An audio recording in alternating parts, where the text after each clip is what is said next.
Gente, tá funcionando. Nobres colegas, vereadores, vereadoras, acredito que é um tema importante. O meu colega vereador Libardi já disse como votaríamos, né? Vai ser muito difícil que veja uma bancada do PCdoB votando diferente. O vereador Libardi sempre vamos ter consenso, então nós temos uma linha de raciocínio e que a gente vai procurar sempre manter a coerência. Eu acho que é isso, nós precisamos manter a coerência. Né? Olhar o que foi feito em 2024, em 2023, o porquê foi feito.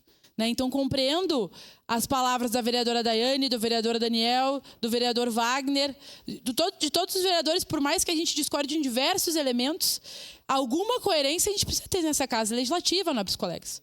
Chama atenção para isso.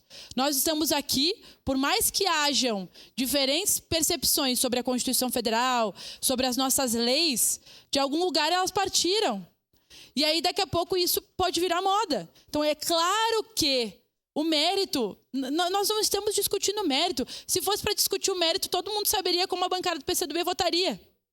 É para discutir o parecer. E o parecer tem ali uma concepção da Comissão de Constituição e Justiça. Portanto, Constituição, as leis, elas existem não para serem rasgadas, elas podem ser modificadas a partir de um amplo debate como nós estamos fazendo aqui em relação ao nosso regimento interno. Portanto, precisamos ser coerentes, precisamos respeitar as leis que nos regem, porque senão daqui a pouco isso aqui pode virar uma guerra e cada vereador vai guerrear pela sua pauta. Isso é óbvio, todos nós temos pauta, cada um tem a sua pauta. Né? Uns são da base, outros não são, isso faz parte, mas pelo menos coerência a gente tem que ter.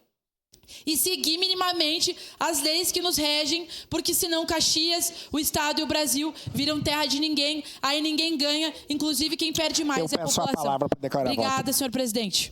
Passo os trabalhos para o vereador Petrini.